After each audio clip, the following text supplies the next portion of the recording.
Ayan, buti pumayag na siya. Nandiyan na sila sa bagong batya na bili nung naglalako. Na hindi nababasag, wag lang babasagin. Batya ni Kuya. Kanina, andito sila. Mula doon sa dyan. Kasi nandyan yung kumot na laglag dito. Buti umiyak. Napatalon ako. Agapan ko. At dito ang napili niya sa kaila-ilaliman. Ay hindi, sa pangalawa sa ilalim dito. Kaya nilagyan ko na ng mga shoes para hindi na siya pumunta dyan. Ayan, ewan ko, hindi pa siya marunong. Kasi yung mga naunang nanganak, kinakain agad yan. Para makat yung umbilical cord.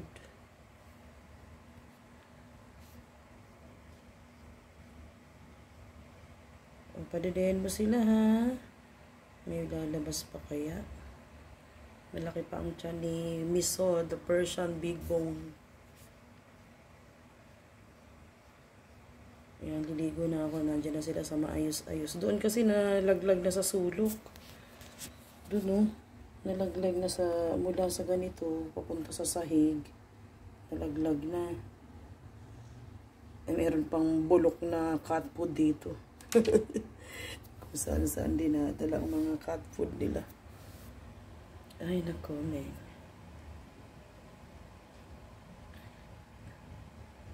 Dali na. Ano mo na yung mga anak mo? Yan, nakakadede na. Dumidede na sila. Very good. Nakadede na ng colostrum.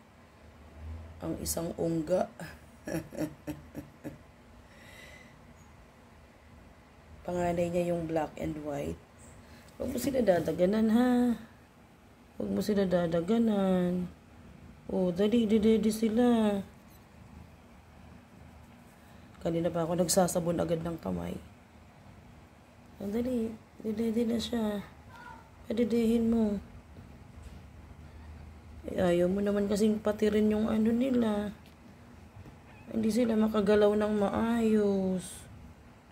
Oh, patirin mo na yan. Oh, may gulay. Ano na ba gagawin natin dyan? Dali, patirin mo na yun. Kainin mo na yan. Pinapatid nila yan at kinakain eh. Ay, naku, may chucho. Early pregnancy. Kaya di pa siya marunong. Ilan kaya yan? Magiging ilan kaya? Late na ako, mityo.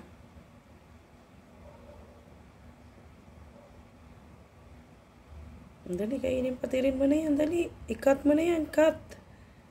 Bite mo na, bilis. Bite mo na yung ano, ha? Umbilical cord, ha? Para makakilos na yung anak mo.